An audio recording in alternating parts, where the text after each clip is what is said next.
जय हिंद बच्चों। आज की 9वीं कक्षा के लिए कबीरदास के पाठ से पद के बारे में आज हम बताने जा रहे हैं। क्योंकि आपको मालूम है कि पद संख्या 2 नहीं पढ़ना है, पद संख्या 1 ही पढ़ना है। इसलिए पद संख्या 1 के बारे में आप कुछ समझ लें, जान लें। आवश्यकता हो तो आप इसे नोट भी करते जाएंगे। पहले पद में कबीरदास जी ने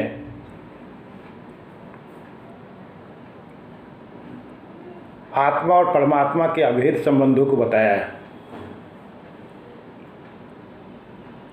कबीरदास जी का कहना है कि ईश्वर सब जीवों में समान रूप से व्याप्त होता है। उसे कहीं खोजने की आवश्यकता नहीं होती है, उसे ढूंढने की आवश्यकता नहीं होती है, वह सर्वव्याप्त है। कबीर के समान अन्य कवियों ने भी, जिनमें प्रमुख रूप से रैदास, तुलसीदास, सूरदास इत्यादि ने भी ईश्वर की व्यापकता का चित्रण किया है। जहाँ तक कबीरदास की बात है, मैं पिछली कक्षा में चर्चा कर चुका हूँ कि कबीरदास निर्गुणवादी कवि हैं, निराकार ब्रह्म को मानते हैं, मूर्ति पूजा में विश्वास नहीं करते। वे राम को मानते हैं, लेकिन उस राम को नहीं मानते जो दशरथ का पुत्र है।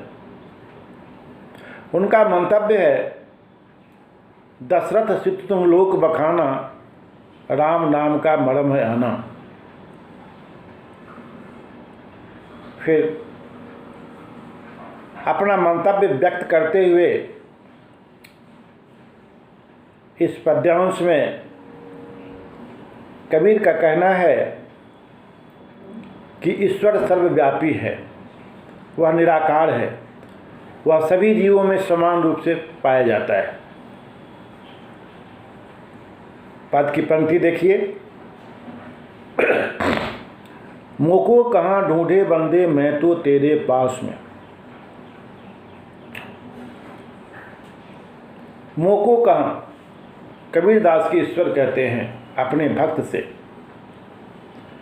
कि मुझे कहाँ ढूंढते हो, ए बंदे, ए भक्तों, ए जीवो, मुझे कहाँ ढूंढते हो, मैं तो तुम्हारे पास में। एक बार नारद ने नारायण से पूछा कि हे नारायण, आप कहाँ रहते हैं। नारायण ने सीधी बात कही, ना हम बसामी बैकुंठे, मैं बैकुंठ में वास नहीं करता हूँ। योगी नाम हृदय न च, योगियों के हृदय में भी नहीं रहता हूँ। तो रहता कहाँ हूँ।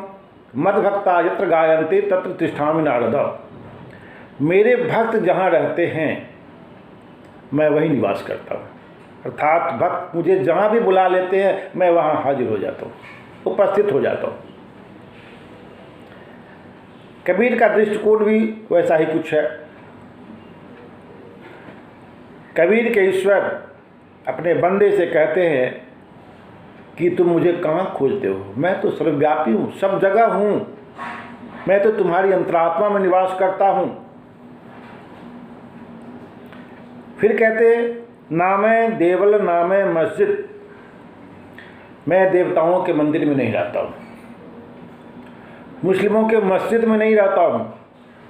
मस्जिद, मस्जिद मुस्लिमों का ये पूजा स्थल, देवल देवालय हिंदुओं का पूजा स्थल, ना काबे कैलाश में, जहाँ देखिए 2 इधर है 2 उधर है। देवल है तो मस्जिद है, काबा है तो कैलाश है। अर्थात मैं देवताओं के मंदिर में नहीं रहता हूँ, मस्जिद में नहीं रहता हूँ, काबे अर्थात मक्का मदीना में नहीं रहता हूँ, और न कैलाश में रहता हूँ। शिव की नगरी कैलाश, तो मैं कहाँ रहता हूँ और फिर कहाँ कहाँ नहीं रहता हूँ। ना तो कौने क्रियाकर्म में, किसी बाहरी क्रियाकर्म, बाहरी क्रियाकर्म मतलब बाह्य आडंबर, पूजा की पद्धति में जो बाह्य आडंबर है, तिलक लगाना, गेरुआ वस्त्र पहना, चाहे और तरह के आडंबर, ये रुद्राक्ष धारण करना, माला पहनना, ये सब बाह्य आडंबर है पूजा के। कहा कि कौन क्रियाकर्म में मैं नहीं रहता हूँ, ना ही योग वैराग में, वैरागियों के पास नहीं रहता हूँ, जोगियों के पास नहीं रहता हूँ। जैसा कि मैंने कहा, तो रहता कहाँ हूँ, खोजी हुई तो तुरते ही मिली है पल भर की तलाश में। अर्थात जो सच्चा भक्त होता है, जो मुझे मन से खोजता है, मैं एक क्षण की तलाश में अर्थात प्रयास में मिल जाता हूँ। पल भर की तलाश में, एक पल की तलाश में अर्थात पल भर प्रयास करने के बाद मैं उसे प्राप्त हो जाता हूँ। जो सच्चे भक्त होते हैं, जो मुझे मन से चाहने वाले होते हैं, मैं तो उनकी अंतरात्मा में रहता हूँ। कहे कबीर सुनो भाई साधो सब सांसों की सांस में। इसे एक प्रश्न बनता है। अंतिम पद्यांश की जो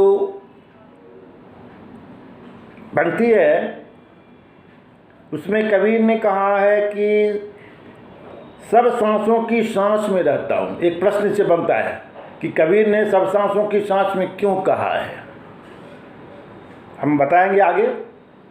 कहे कबीर सुनो भाई साधो सब सांसों की सांस में।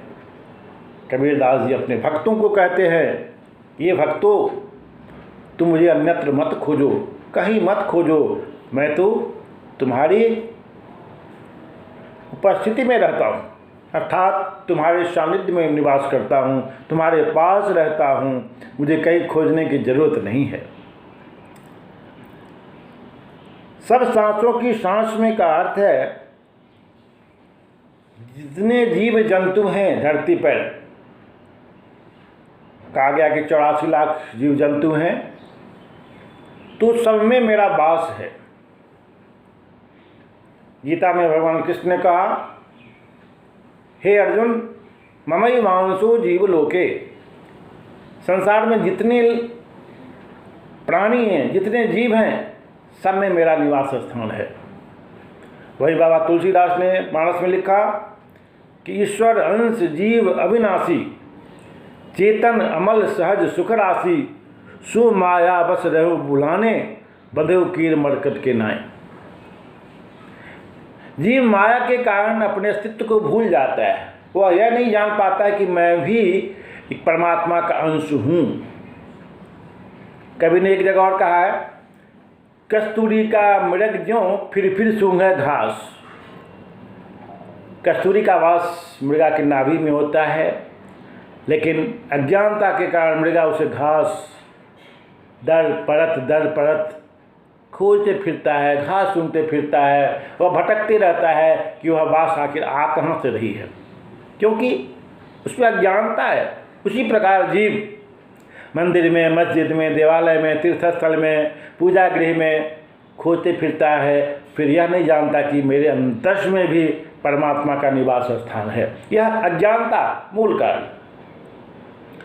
तो कबीर ने कहा, अर्थात कबीर के ईश्वर ने कहा कबीर से, भक्तों से, कहे कबीर सुनो भाई साधो सब सांसों की सांस में, सभी सांसों में मैं व्याप्त हूँ, अर्थात प्रत्येक जीवात्मा में मेरा निवास है। कहीं खोजने, ढूंढने और प्रयास करने की आवश्यकता नहीं है।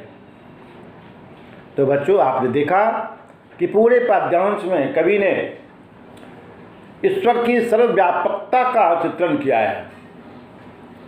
उनके कहने का लब्बो लुआब यह है कि ईश्वर सर्वव्यापी है, सर्वत्र है और सभी जीवों में समान रूप से पाया जाता है। और फिर ईश्वर की सर्वव्यापकता का चित्रण कबीरदास जी ने इन पंक्तियों में किया है।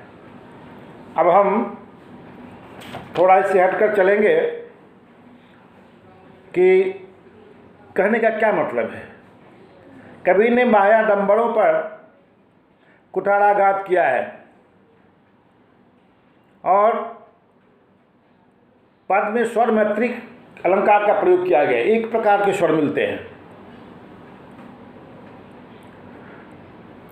सब सांसों की सांस में अनुप्रास अलंकार की छटा है। इस प्रकार पूरे पद्यांश के माध्यम से कबीर अपना दृष्टिकोण, अपना मंतव्य व्यक्त करते हैं। आज हम इस पाठ को यही समाप्त करते हैं। अगली कक्षा के लिए हम फिर से नए पाठ को लेकर आएंगे। तब तक के लिए धन्यवाद। जय हिंद।